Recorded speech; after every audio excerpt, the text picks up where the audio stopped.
বাসর ঘরে ঢুকবো কিন্তু ভয়ে কলিজা শুকিয়ে যাচ্ছে আমার। শেষে বন্ধুদের বেড়ায় বাঘের গুহায় ঢুকতেই হলো। কিন্তু বিছানার ওপর বড় ঘুমটা টেনে বসে আছে একটা মেয়ে। আমি একটু গলা খাকারি দিলাম, না কোনো রেসপন্স নেই। 5 মিনিট দাঁড়িয়ে থাকলাম, না সালাম করতেও নামলো না। টেবিলে গ্লাসে পানি ছিল, ভয়ে ভয়ে ঢকঢক করে মেরে দিলাম। আস্তে করে বিছানায় বসতেই টেবিলে দুধ আছে, খেয়ে নেন, এই কথা বউ বলল আমাকে। ও, আমি তো ভাবছি পানি, ভয় চোটে স্বাদ বুঝতে পারিনি। খাইছি। একাই খাইছেন, বউকে দিতে হয় জানেন না? বাসর ঘরে বরকে পায়ে ধরে সালাম করতে হয় জানেন না? আমি আপনাকে বর হিসেবে মানি না, সালাম করব কেন, কোন দুঃখে? আল্লাহ, আমি আবার কি দোষ করলাম? আমি এখন বিয়ের জন্য তৈরি না, তাতে আমার কিছু যায় আসে না। আমি যা বলবো তাই হবে। তুমি এখন আমার বউ। বউ বলে কি সব শুনতে হবে নাকি? ঘুমটা সরাও, আমি দেখব। তারপর আস্তে করে যেই না ঘুমটা তুললাম, চোখ লাল করে তাকালো। আস্তাগফিরুল্লাহ রাব্বি মিন কুল্লি জাম্বি অতুবিল্লাহি লা হাওলা ওয়ালা কুওয়াতা ইল্লা বিল্লাহ অলিউল আজিম। ওভাবে তাকাবে না, আমার সুগার আছে। রিমি বলল, শুনিন, স্বামীর অধিকার একদম দেখাতে আসবেন না, নইলে বলে ভ্যানিটি ব্যাগ থেকে চাকু বের করলো, কেটে ফেলবো। বিছানা থেকে নেমে একটু বুকে থুতু দিলাম আমি। বিয়ের আগে কত ফোন দিয়েছি, কথা বলেননি কেন? না মানে হয়েছে কি, আমার ছোটবেলা থেকে মেয়েদের দিকে তাকাইতে লজ্জা করে। ওহ, লজ্জা একটা। আমি ওনাকে বললাম, বিশ্বাস করুন আপনার নাম্বার আমি নিয়েছিলাম ছোট বোনের থেকে, কিন্তু আমি কল দেওয়ার আগে আপনি কল দিয়েছেন, তাই ভয়ে ব্লক করে দিছি। তারপর ও কম্বলটা টেনে আস্তে করে পাশ ফিরে শুয়ে পড়ল। বিয়ের কাপড় চেঞ্জ করবেন না? লাগবে না। আমিও আস্তে আস্তে খাটে বসে কম্বলের নিচে ঢুকছি। ও এপাশ ঘুরতেই ঝটপট নেমে দাঁড়িয়ে গেলাম। সমস্যা নেই, আপনি ঘুমান। 10 মিনিট পর আমি ওনাকে বলছিলাম কি, আপু আমার না ঠান্ডা করছে, যদি একটু কৃপা করে কম্বলের নিচে ঢুকতে দিতেন। বন্ধুরা কোনো বুদ্ধি দেয়নি না? না মানে একটু দিছিল, জানি জানি, তাই তো চাকু নিয়ে আসছি। আমি বুঝি না, শয়তান কি শুধু আমাদেরই বুদ্ধি দেয় নাকি মেয়েদেরও দেয়? না হলে ও এমন প্রিপারেশন নিয়ে কেন আসে? আমার বিড়াল মারা বুঝি গেলই। আমি বললাম, আপু আমার না ঠান্ডা করছে, একটু কম্বলের নিচে ঢুকতে দেন না। হাদারাম, ও পাশে শুবেন, ছোঁয়ার চেষ্টা করলে খারাপ কিছু হবে। জি জি, কিছু করব না। কিছুক্ষণ পর, এই ওঠেন বলছি। কেন? ঘরে মশারি কেন আনছেন? নিশ্চয়ই আমাকে দিয়ে টানানোর জন্য আনছেন, তাই না? এই রে, ধরা খাইলাম। না না, কি বলেন? না থাক, আমি বুঝি সব। এখন মশারি টাঙাবেন, নইলে। বুঝে গেছি, আর বলতে হবে না। ঘরে একটা মশাও নাই, তারপরও মশারি টাঙাতে হলো। কথাই আছে না, পরের জন্য গর্ত খুঁড়িলে নিজেই সেই গর্তে পড়তে হয়। তারপর শুইলাম, কিন্তু ও বিছানার ও পাশে, আমি এপাশে, মাঝখান দিয়ে হাওয়া ঢুকছে। কাছে যাওয়ারও সাহস পায় না। একটু কাছে যেতেই, খবরদার কাছে আসবেন না কিন্তু। কাছে আসলে কিন্তু ঠান্ডা লাগছে তো, লাগুক, কাছে আসবেন না। এইভাবে কি আর ঘুম ধরে? রাত 1টার উপরে বাজে, লাইট জ্বলছে। বন্ধুরা ভাবছে হয়তো আমি এখনো দেশ স্বাধীন করে ফেলেছি এতক্ষণে, কিন্তু এখানে আমি নিজেই পরাধীন হয়ে আছি। খাচ্চুর্নির মনে একটুও দয়া মায়া নাই। আধা ঘন্টা পর ও ঘুমিয়ে গেছে। এই যে রিমি, এই যে গায়ে ধাক্কা দিলাম না, ঘুমের দেশে চলে গেছে। কাছে গিয়ে একটু জড়িয়ে ধরলাম। আহ, কি উষ্ণতা ওর গায়ের! ওর পায়ের সাথে আমার পা লাগিয়ে রাখলাম, সব ঠান্ডা যেন চলে গেল। কি নিষ্পাপ চেহারা, কত মায়াবী! কিন্তু ওর বান্ধবীরা ওর মনে ভয় ঢুকাই দিছে, তাই অমন করলো। যাই হোক, ওর ভয় আগে ভাঙাতে হবে, তারপর না হয় অন্য কিছু। সকালে অনেক ঠান্ডা পড়ছে। ও আগে ঘুম থেকে উঠে পড়লো। এই ছাড়েন বলছি, ছাড়েন। কি হয়েছে? কাছে আসতে না করছিলাম না? 3বার কবুল বলে বিয়ে করেছি। আমার বউ আমি ধরবো না তো কে ধরবে? দাঁড়ান, আপনার আব্বুর কাছে যদি বিচার না দিলাম আজকে, লে হালুয়া, মান সম্মান বুঝি সব নিলামে তুলছে। এদিকে রিমি গোসল করতে ওয়াশরুমে ঢুকলো, আর আমি এদিকে আমার সুগার বাড়ছে। যান গোসল করে নেন, খিদা লাগছে। না, আমি এই ঠান্ডায় গোসল করা যাবে না। রিমি চুপচাপ ওয়াশরুমে গিয়ে বালতি দিয়ে পানি আনলো। যাবেন না পানি ঢালবো? ওই পাগলি, পানি দিলে বিছানা চাদর কম্বল সব ভিজবে। ভিজুক, দিলাম। মেরি আম্মা, যারা রুকো রুকো, যাইতাছি। জীবনটাই বেদনায়, ঠান্ডায় গোসল করতে হইল। বয়ে বের হয়ে ঝটপট শীতের কাপড় পরে নিলাম। ভাবি, ভাবি। হুম। আম্মু নাস্তা করতে ডাকছে, আসো। তুই যা, আসছি।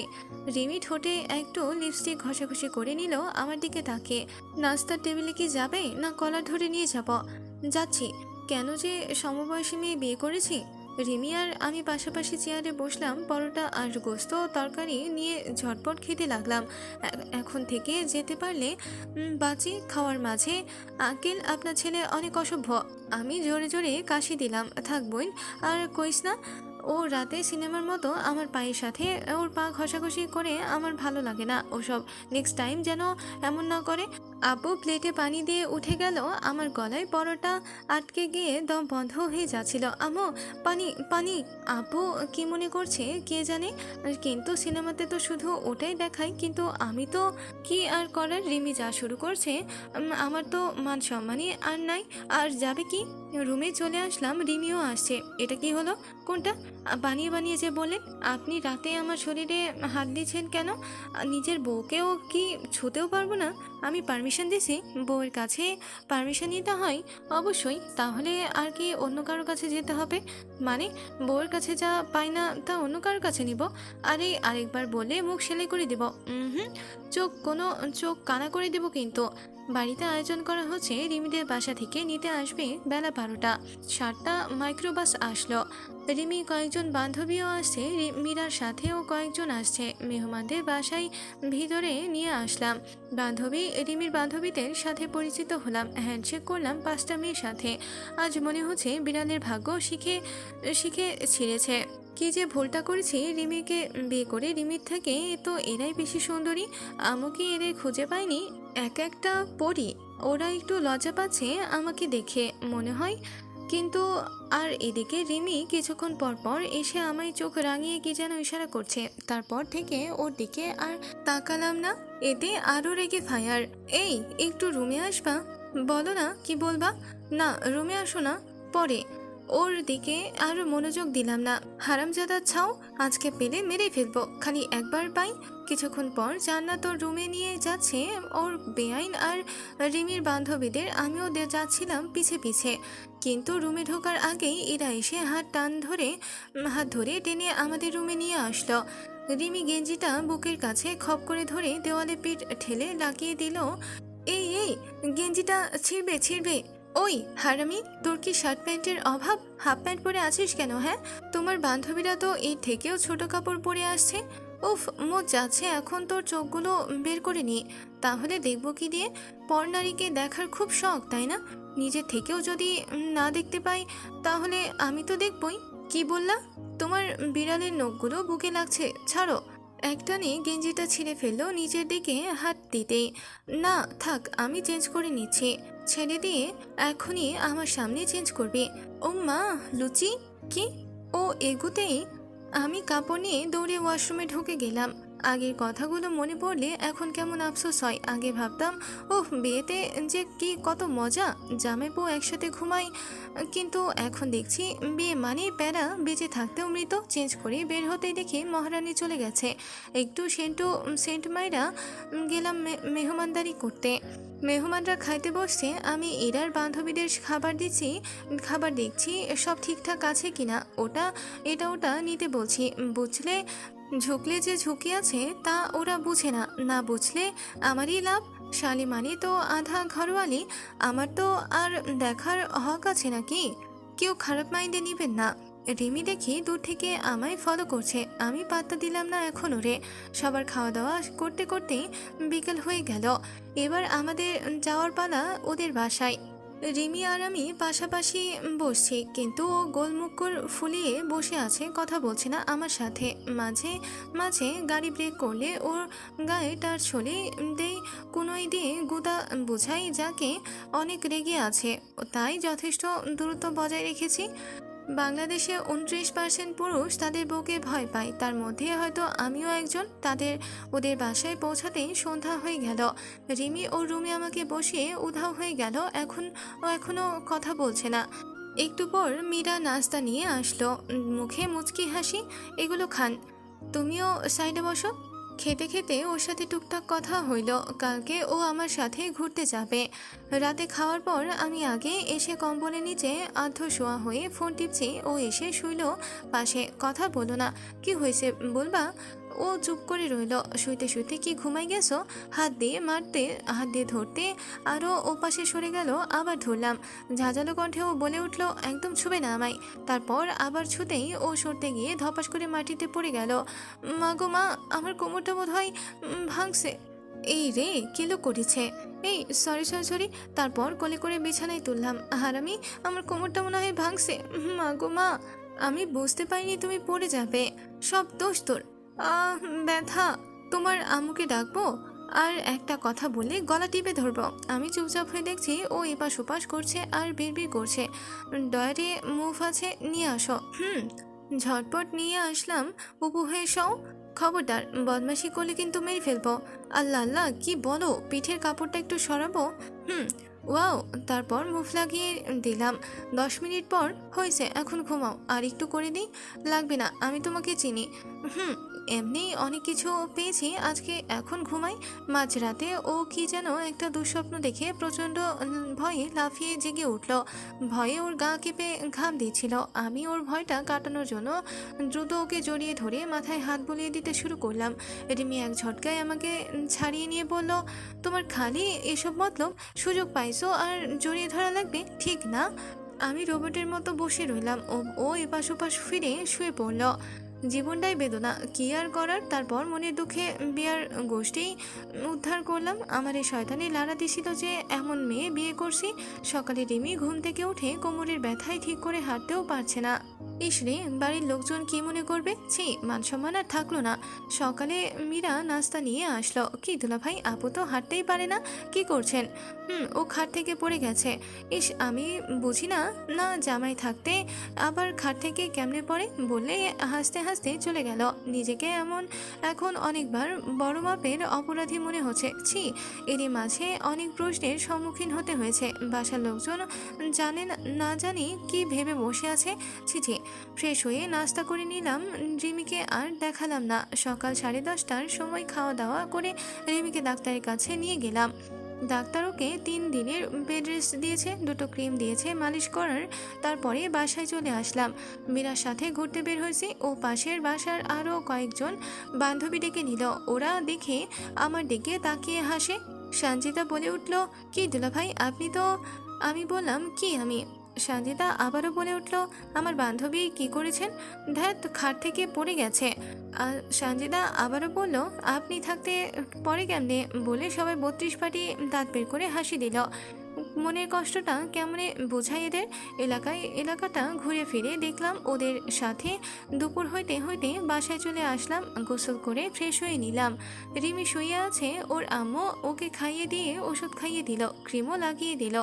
আমিও সবার সাথে দুপুরে খাবার খেয়ে নিলাম। একটু রেস্ট দরকার। রুমে এসে না, মানে আমি বুঝি না খাট থেকে পড়ি কি আর কারো কোমর ভাঙে, এটা শরীর না কলা গাছ। তুমি কথা বলবা না, সব দোষ তোমার। আমার বেশি ঢং করলে এমনই হয়। কি আমি ঢং করি? যেই উঠতে গেল, ও মা গো, হয়েছে, নড়াচড়া করলে ঠিক হইতে দেরি হবে। একটু ঘুম দিলাম।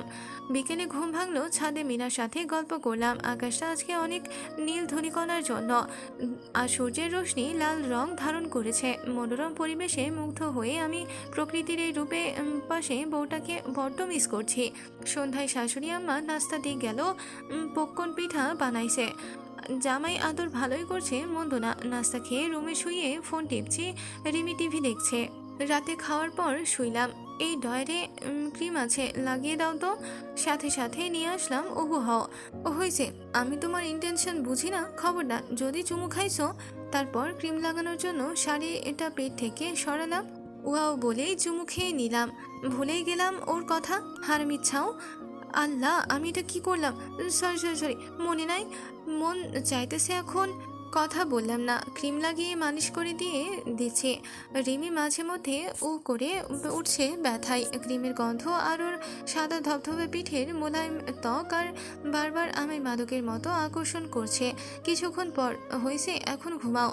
আর একটু করি? লাগবে না। কেন তোমার ভালো লাগছে না? আমার তো লাগছে। হারামজাদা লুচ্চা, আমি বুঝি না তোর। আর কিছু প্রশংসা করে শাড়িটা ঠিক করে নিল, কম্বলটা টেনে নিল। বাহ বা রাগ আছে দেখছি। আমিও কম্বলের তলে ঢুকলাম, তবে কাছে যাওয়া বারণ। এই শীতে বউ থাকতেও বউয়ের উষ্ণতা পায় না।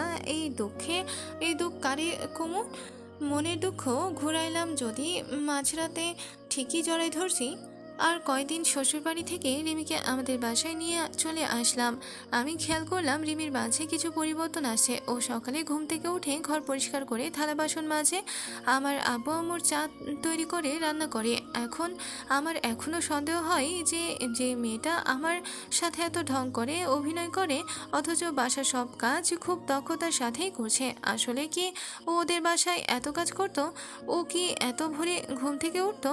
সকালে কি ওর ঘুমাতে মন চায় না? ওর বাবা মাকে ছেড়ে আসছে, ওর কি মন খারাপ হয় না? এই বিষয়গুলো আমার ভাবিয়ে তোলে। নাকি ওর স্বামী সংসারে নিজেকে খাপ খাইয়ে নিয়েছে? ওর প্রতি আমার মায়া হচ্ছে, কিন্তু পাগলি তো আমায় কাছে যেতে দেয় না। ওর পাগলামিগুলো অনেক ভালো লাগে। চাইলে হয়তো আমি জোর করে ওর ওপর অধিকার খাটাতে পারি, কিন্তু আমার মন সায় দেয় না। ও যদি আমার সাথে আহ্লাদ করতে না পারে তো কার সাথে করবে? আমি যদি ওকে না বুঝি তো কে বুঝবে? একটা মেয়ে তো এইটাই চাই যে তার স্বামী তাকে তার মতো করে বুঝুক। রিমির সাথে শারীরিক সম্পর্ক করার জন্য আমি কখনোই জোর করিনি। ও যেদিন নিজ থেকে কাছে ডাকবে সেদিনই কাছে টানবো। কিছুদিন পর থেকে আব্বুর সাথে আমাদের অফিসের কাজ শুরু করলাম। সেদিন একটু রাত করে বাসায় আসলাম। বন্ধুদের সাথে আড্ডা দিতে গিয়ে দেরি হয়ে গেছে। 10:30টার উপরে বাজে। আব্বু আম্মু আর ছোট বোন খেয়ে নিয়েছে, কিন্তু ও খায়নি। আমি আর বউ ভাত খাচ্ছিলাম। পাগলি হলেও ও রান্নার জুড়িমেলা ভার। একবার খেলে জিভে সারাদিন লেপ্টে থাকে সেই স্বাদ। ও যে শুধু ভালো রান্না করে তা না, ও অপচয়ও খুব অপছন্দ করে। আজ মুরগির মাংস রান্না করেছে। খাচ্ছিলাম, বেশ চেটেপুটে খাচ্ছিলাম। হঠাৎ গলায় একটা কাঁটা বিঁধে গেল। কি আজব, এখনকার মুরগির গায়েও কাঁটা থাকে? অত কিছু নিয়ে গবেষণা করার এখন সময় নেই। এখন গলা থেকে কাঁটাটা বের করা দরকার। আমি প্রচণ্ড জোরে কাশি দিয়ে ট্রাই করলাম, বের হলো না। পানি খেয়ে ট্রাই করলাম ভেতরে ঢোকাবার, তাও হলো না। বেশ অপরাধীর মতন আমার সামনে বসে আছে রিমি। তোমার কি কাঁটাটা এখনো লাগছে, নাকি পেটে ঢুকে গেছে? আমি লালা দিয়ে দেখালাম, এখনো গলায় লাগছে। রিমি হঠাৎ একটা বুদ্ধি পেল। ও এক মুঠো শুকনো ভাত নিয়ে শক্ত করে দলা পাকিয়ে আমার মুখে ঢুকিয়ে দিয়ে বলল, এটা গিলো, একদম সরাসরি গিলবে, চিবোনো যাবে না। দাঁতে নাচি বলে এত বড় গ্রাস গলা দিয়ে ঢুকে আমার নিঃশ্বাস আটকে যাচ্ছিল। অল্পের জন্য মনে হয় বেঁচে গেলাম। ভাত গলা দিয়ে নেমে এসেছে। অধীর আগ্রহে রিমি আমার মুখের দিকে তাকিয়ে বসে আছে। কি নামলো কাটা? সাধারণত মানুষ সারাদিনই মুখের লালা গিলতে থাকে, অথচ তা বুঝতেই পারে না। কিন্তু কাটা গলায় বিঁধলে প্রতিবারই লালা গিলতে গেলে খোঁচা লাগে। কোনো এক আশ্চর্য কারণে মানুষ এ সময় বারবার আরও বেশি লালা গিলতে থাকে। আমার গলাও এখন বাজছে। রিমি এবার কোত্থেকে একটা ছোট সাইজের কলা নিয়ে এসে খোলস ছাড়িয়ে কলাটা আমার মুখে পুরে দিয়ে বলল, এটা গেল, খবরদার দাঁতে চিবোতে পারবে না। কলাটা নেহাতি ছোট, কিন্তু এতটাও ছোট না যে আমার গলা দিয়ে সরাসরি নেমে যাবে। আমি যতবার মুখ থেকে বের করে দিতে চাইবো, ততবার ধমক দিয়ে তা আবারও ঢুকিয়ে নেয়। নিজের মনে গিলবো কি গিলবো না টাইপ যে দোলাচল চলছিল তা বাদ দিয়ে রিমির দিকে তাকিয়ে গিলে ফেললাম। কাজ হলো না। রিমি এবার সরিষার তেল নিয়ে এসে আমার হাতের তালুতে দিয়ে বলল, আঙুল দিয়ে এগুলো গলার ভিতরে লাগাও। আমি চোখ কপালে তুলে লালা গিলতে গিলতে বললাম, ভেতরে লাগাবো মানে কিভাবে? ও হয়তো প্ল্যান চেঞ্জ করেছে। একটা টর্চ নিয়ে এসে আমাকে হাঁ করতে বলল। আমি জিভ বের করে মস্ত একটা হাঁ করলাম। রিমি টর্চ দিয়ে বেশ কিছুক্ষণ মনোযোগ দিয়ে এদিক ওদিক দেখে তারপর যা বলল, তার সাথে আমার গলার আটকে থাকা কাটার কোনো সম্পর্ক নেই। দেখেছ, মানুষের গলার ভিতরে একটা ছোট জিভ আছে, আর ওটাও কত কিউট করে নড়ে। আমি উঠে বেসিনে গিয়ে নিজেই আঙুল দিয়ে কাঁটাটা বের করার ট্রাই করলাম। কাজ হলো না, উল্টো 3-4 দফা বমি হয়ে গেল। মনে হয় বের হয়েছে। উফ, এতক্ষণে শান্তি লাগলো। রুমে চলে আসলাম। আমি বিছানায় চিত হয়ে শুয়ে পড়লাম, কিন্তু শুয়ে শুয়ে বারবার লালা গিলে চেক করছি গলায় কিছু লাগে কিনা। কিন্তু একটা জিনিস আমার মাথায় আসলো না। খেলাম মুরগির মাংস, মাংস কাটা আসলো কোত্থেকে? রিমি প্লেট গ্লাস গুছিয়ে রুমে আসলো। চিত হয়ে শুয়ে থাকলাম। কাটাটা মনে হয় আবার লাগছে একটু একটু। মনে হয় মনে ভ্রমও হতে পারে। অনেকটা সময় কাটা ছুটে যাবার পরও গলায় ওটা লেগে আছে অনুভূত হয়। ওটা স্রেফ কাটার আঘাতের ক্ষত, আর কিছু নয়।